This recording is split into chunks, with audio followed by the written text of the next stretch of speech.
Eta gaurkoan errefuxiatuen inguruan hitz eginen dugu, izan ere hementxe Nafarroan Helpna izeneko elkarteak laguntza asko ematen die bertan dauden guztiei. Asteburu honetan zentral aretoan jaialdi bat antolatu dute beraientzako dirua atera nahian, horretarako elkarteko bi kiderekin izanen gara gaurkoan, Xabi Ziritza eta Saioa Marina. Arratsaldeon eta ongi etorriak Xaloa telebistara. Bai, arratsaldeon. Bueno, uste dugu Helpna elkarte hau aski ezaguna dela Nafarroan, batez ere egiten duzuen lan guztiagatik, baina azaldu iguzue zer den elkarte hau eta noiz sortu zen eta zer helbururekin sortu zen horrelako elkarte bat.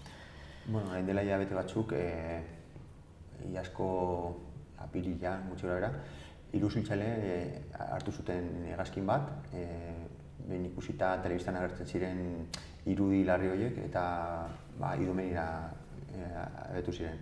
Hor ikusi zuten ze beharrak, ze nolako beharrak agertzen ziren hor, eta harremanetan jarri ziren beste pertsona batzuk voluntario, beste batzuk erakundeak, eta nolabait bidali zuten hona mezua esanez beharrezkoa zela diru eta pertsonak ere bai, voluntarioak ere bai. Eta, bueno, hortik aurrera hasi ginen pixka bat lanak eta erreleboak antolatzen. Hasiera batean suhiltzaileak ginen, gero jendea gurekin harremanetan jartzen zen lagundu nahi zuelako. Eta orduan ikusten zen behar zela elkarte bat hartzen zituena bai alde batetik suhiltzaileak eta beste aldetik kanpotik etorritako jendea laguntzeko gogoekin. Eta hori dela eta sortu zen Helpna eta horretan gabiltza. Hasieran Grezian, orain Serbian, gutxi gara betiko moduan jarraitzen dugu lan egiten. Zenbateko osatzen duzue gutxi gara bera elkartea?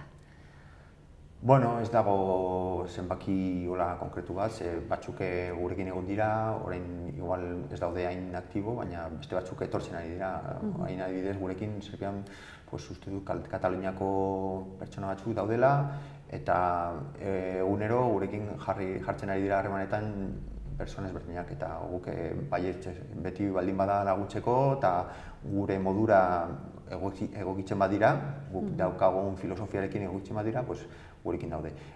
Grezian uste dut egon girela, guztira 40-50 pertsona pasatu ginela hortik.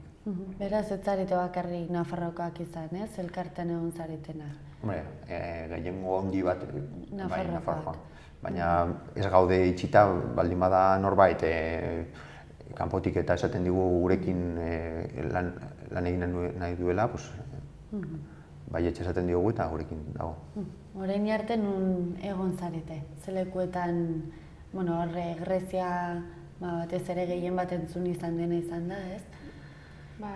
Iaz hasi ginenean, apiriletik iraila arte egon ginen Grezian lan egiten, eta orain berriz hasi gara lanean Serbian, Belgradan.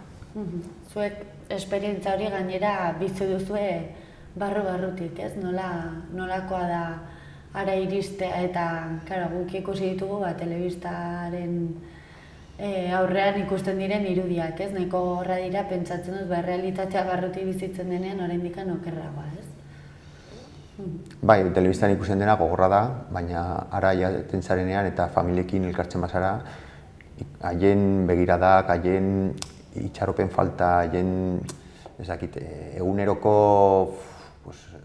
gaixotasunak, bazkaria eta behar asko dituztela ikusita, beste ikuspuntu batetik ikusten duzu, ez? Eta areta grabeago ikusten duzu, larriago ikusten duzu arazoa, eta nolabait bihotxak ere ukituta ekartzen duzuna. Normala. Zer nolako beharra egituztean? Hasteko jasotzen duten janaria agian gozez asetu, baina ez da oso elikagai osasuntsua. Eta horrexegatik bidaltzen genuen gu eta erosten genuen barazki eta fruitu freskoak. Horretaz gain baita behar dute arropa, baina arroparen kontua bidaltzarena ez da bat erraza. Eta gero behar basiko hauetaz gain behar dute konpainia eta itxaropena berriz piztea eta gainera orain egon den aldaketa, egu berritan ikusi duguna Helmako 3 lagun joan zirelako, bada egoera psikologikoa okerrera egin duela. Eta ikusi dituzte antsietate broteak edo hori ja aldatu dela egoera. Gero hasieratik ikusten zen behar handi bat zen egurra. Haiek hotzaren kontra ez zuten bakarrik sua eta sua lortzeko edozein gauza balio zuen. Plastikoak, zapatilak, mantak edo edozein gauza.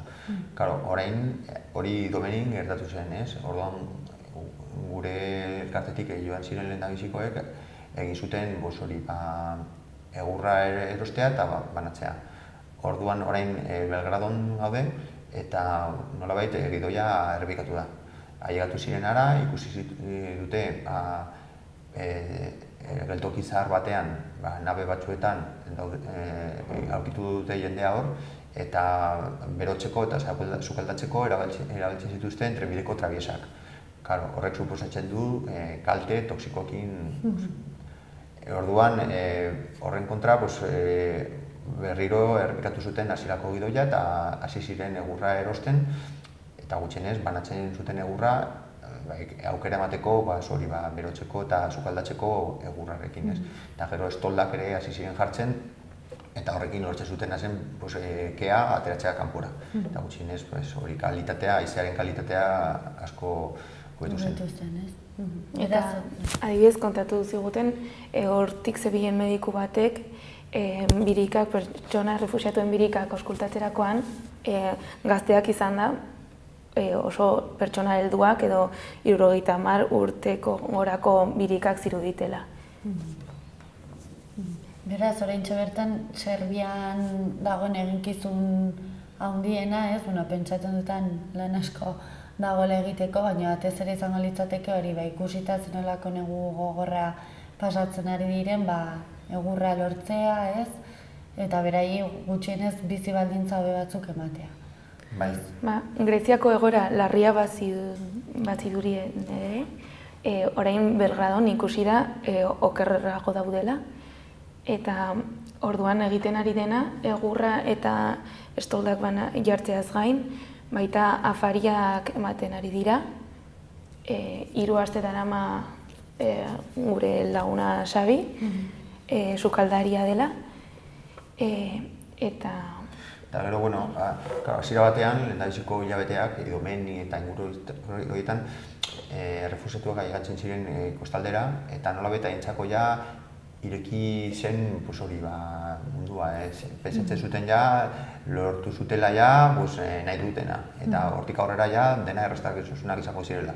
Pasatu dira hilabete asko, eta orain daudela hor geldirik, muroz inguratuta leku guztatik, traba burokratika, traba fisikoa leku guztatik, eta itxaropenik ez dutela. Orduan, gero aintzako, alde batetik osasuna, beste aldetik burua ere bai, nahiko animoz oso gaizki daude.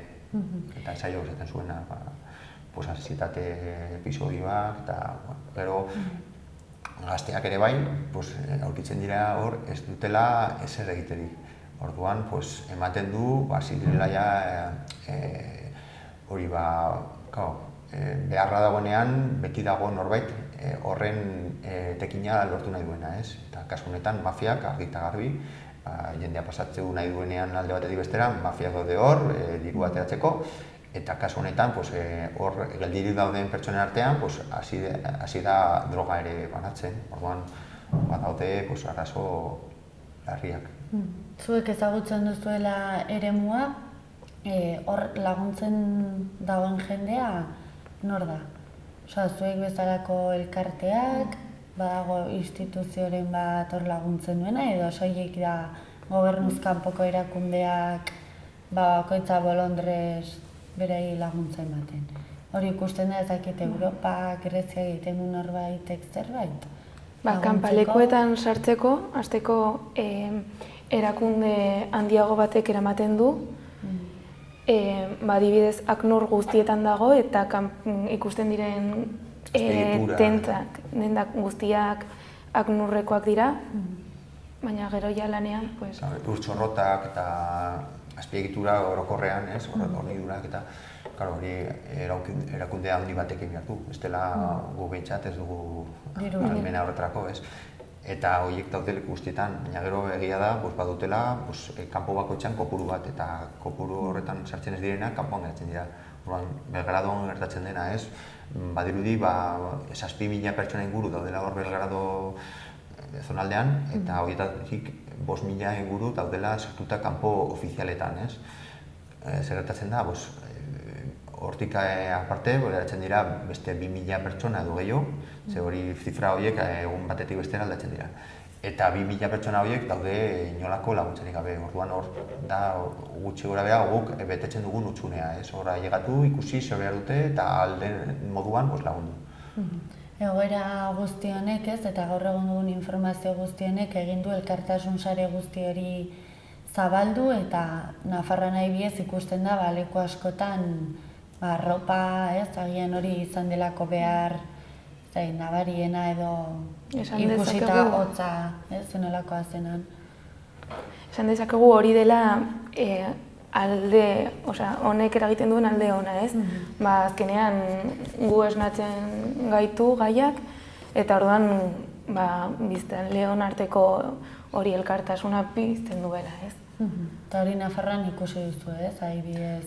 Adibidez gu jendea txikia zela, orain izaten ari dugun eragina handiagora, gehiagora doa. Nabaritzen da jendea arazo honen aurrean daukala hori jarrera ona, ez? Batzutan zer gertatzen da, batean atatzen zaizuna, armairua itxiko dut eta eramango dut lekuatera. Hori dirudi baino konplejoago den. Gero arropa hori salkatu behar da, paletan sartu, egokitu behar duzu, horko eguraldi baldintzetara, eta orduan konplejoa da eramatea garaiz, daukaten beharrak betetzeko, ez? Orduan, guretzako adibidez, errezagoa da dirua.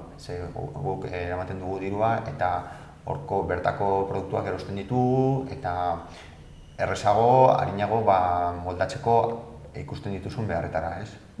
Oraintxe bertan zenbat kide daudean Serbian?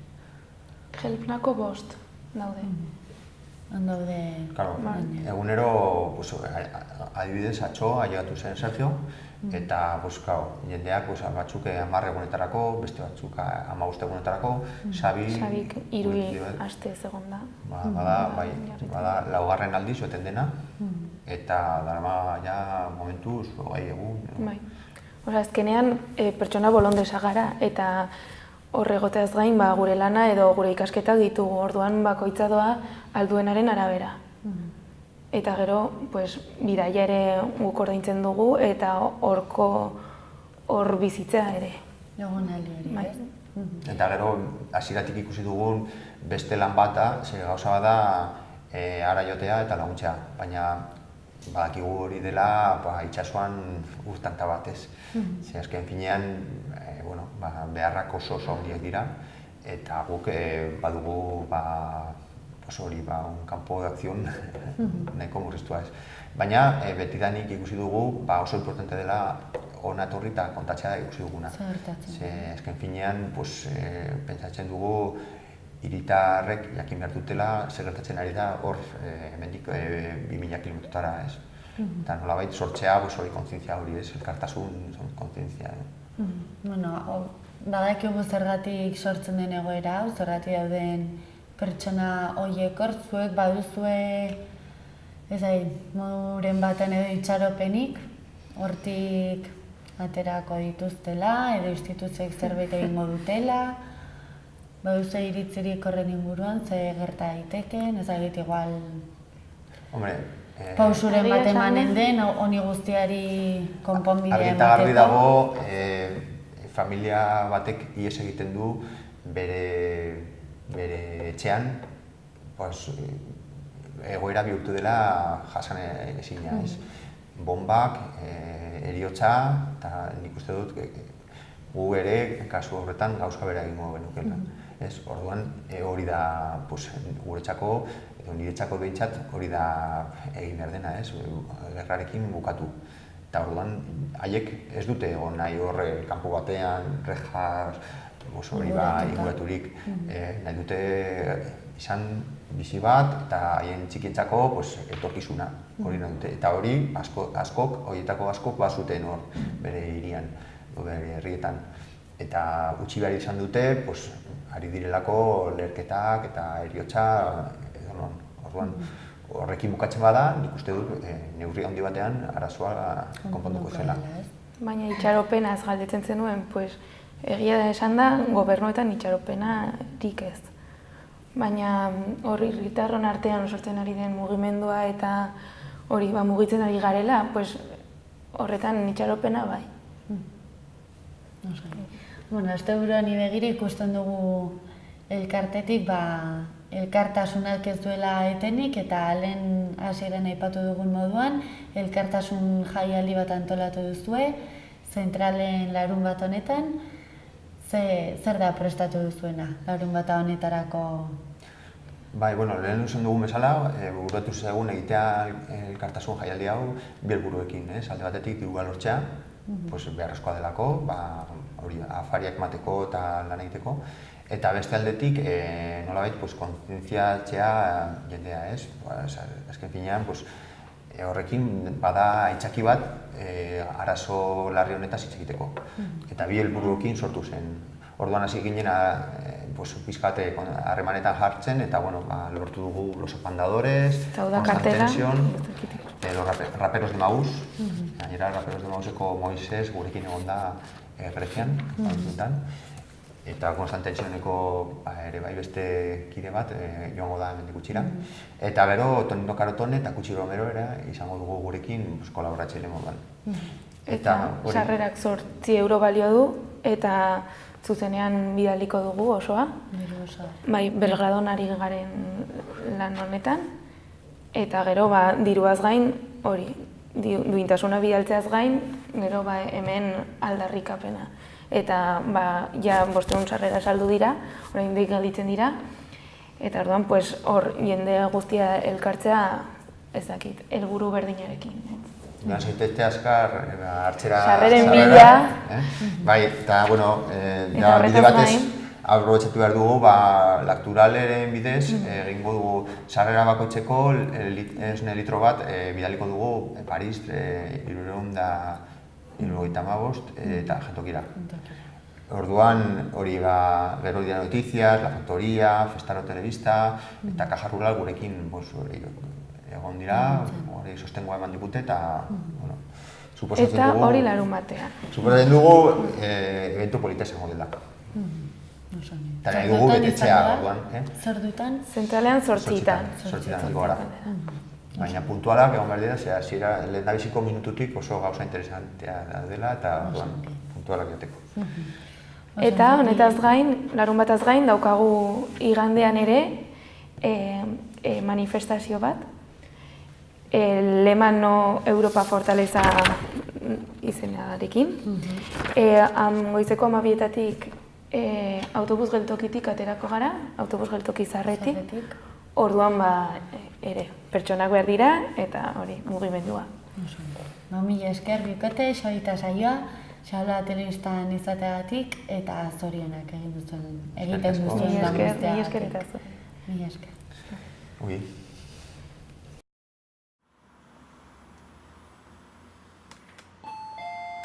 Atención, el 25 en el Central cita con la solidaridad. Anima zaitezte.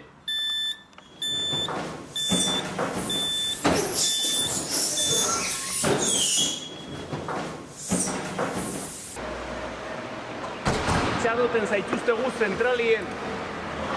Os esperamos en el Central.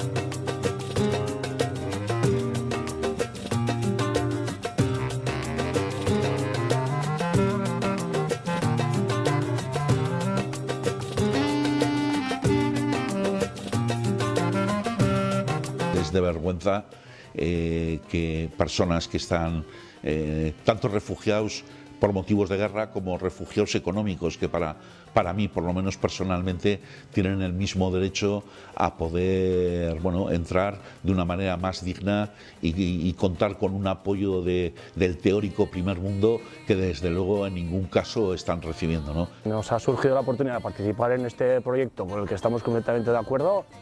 Conocemos gente que trabaja en el proyecto Helmna y que nos han informado un poco de la situación que están viviendo allá los refugiados, y si podemos aportar nuestro granito de arena en este proyecto, pues haremos lo que podamos. Deberíamos mirarnos todos en el espejo de los refugiados, ¿no? Porque todos vamos a ser ellos, ¿no? Todos, absolutamente todos, en algún momento, hacia dónde se encamina el ser humano, en algún momento necesitaremos refugio, ¿no? O sea que me parece que es la frase más, es lo que más sintetiza todo mi pensamiento, ¿no? Todos vamos a ser refugiados, ¿no? Todos vamos a ser refugiados. Creo que las políticas de migración de la Unión Europea están condenando a un montón de personas que huyen de la guerra a la miseria y a pasar hambre, a pasar frío, y que se están llevando unas políticas completamente inhumanas y crueles que no responden para nada a lo que Europa decía que iba a hacer con las personas y que, por supuesto, no tienen nada que ver con el trato que se merecen las personas en el mundo. Con respecto al modo en que los gobiernos están tratando esta crisis, pues es vergonzoso la falta de sensibilidad y de humanidad con la que se están desentendiendo de un problema que lo tienen ahí y que por ignorarlo no va a dejar de estar ahí y ser menos grave. Creo que debemos responsabilizarnos y apoyar a los refugiados en contra de las políticas militaristas y hacer caso a nuestra sensibilidad humana.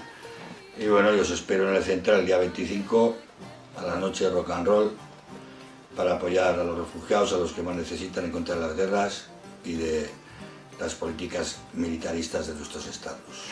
A la vez se hará una entrega de 1 litro de leche por cada participante, ¿no? Ese litro de leche se utilizará tanto en el comedor solidario París 365 para los desayunos, las comidas y las cenas, como en el proyecto de despensa solidaria que tenemos en la Rochapea y que atiende a más de 60 familias y alrededor de 230 personas, fundamentalmente niños y niñas. El 25. En Central. Cita con la solidaridad.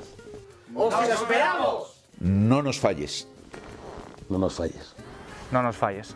¡No nos falles!